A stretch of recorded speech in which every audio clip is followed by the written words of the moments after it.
Assalamualaikum warahmatullahi wabarakatuh. Perkenalkan, nama saya Nisfiana, NIM 1962214424.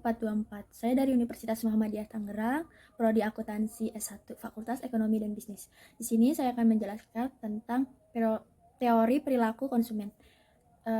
Teori perilaku konsumen adalah studi tentang bagaimana individu, kelompok, dan organisasi memilih, membeli, menggunakan, dan bagaimana barang, jasa, ide, atau pengalaman untuk memuaskan kebutuhan dan keinginan mereka. Menurut Kotler dan Keller pada tahun 2009, 166, perilaku konsumen, consumer behavior, dapat didefinisikan kegiatan-kegiatan individu yang secara langsung terlibat dalam mendapatkan dan mempergunakan barang atau jasa, termasuk di dalamnya proses pengambilan keputusan pada persiapan dalam penuturan kegiatan-kegiatan tersebut. Perilaku konsumen memiliki kepentingan khusus bagi orang yang dengan berbagai alasan berhasrat untuk mempengaruhi atau mengubah perilaku tersebut, termasuk orang yang kepentingan utamanya adalah pemasaran.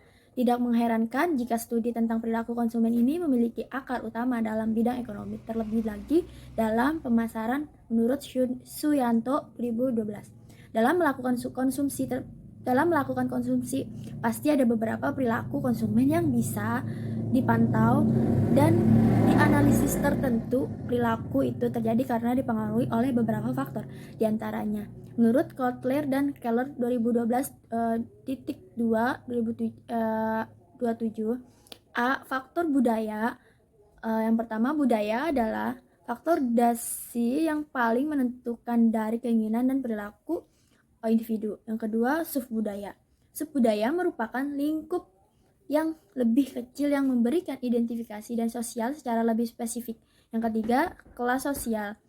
Kelas sosial merupakan lingkungan yang memiliki tingkatan cenderung sementara dan bertahan lama dalam suatu masyarakat yang saling berbagi nilai, minat, dan perilaku yang sama. Terus selanjutnya faktor sosial. Yang pertama, kelompok referensi. Kelompok referensi merupakan keseluruhan kelompok yang mempengaruhi secara langsung atau tidak langsung terhadap sikap dan perilaku seseorang. Yang kedua, kelompok keluarga. Kelompok keluarga merupakan lingkungan yang paling berperan penting dalam sebuah masyarakat, serta mempresentasikan kelompok referensi yang utama dan paling berpengaruh dalam kehidupan pembeli. Yang ketiga, peran dan status. Seorang ikut berperan dalam kelompok, klub, dan organisasi yang dapat menjadi pusat informasi penting dan membantu mengidentifikasikan posisi seorang. Yang ketiga, yang C, faktor pribadi. Yang pertama, usia dan tahap siklus hidup. Usia dan tahap siklus hidup berpengaruh terhadap selera dadakan pemenuhan kebutuhan hidup sehari-hari dari setiap individu. Yang kedua, pekerjaan dan keadaan ekonomi. Konsumsi dari individu juga dipengaruhi oleh pekerjaan dan keadaan ekonomi. 3. Kepribadian dan konsep diri. Kepribadian merupakan serangkaian sifat psikologis dari setiap individu yang menimbulkan reaksi yang relatif konsisten dan bertahan lama terhadap lingkungan. Yang keempat, gaya hidup, pola hidup. Tergambar dalam kegiatan, minat, dan pendapat dari setiap individu disebut dengan gaya hidup. Yang D, faktor psikologis. Yang pertama, motivasi. Setiap individu mempunyai beberapa kebutuhan bersifat biogenik yang timbul dari keadaan tekanan psikologis seperti rasa lapar, rasa haus, maupun rasa tidak nyaman. Yang kedua, persepsi. Seseorang yang sudah termotivasi akan siap untuk bertindak terhadap suatu hal. Ketiga, pembelajaran. Pembelajaran dapat memberikan kepribadian dalam perilaku individu yang berasal dari pengalaman hidup. Yang keempat, memori. Memori terdiri dari memori jangka pendek dan jangka panjang.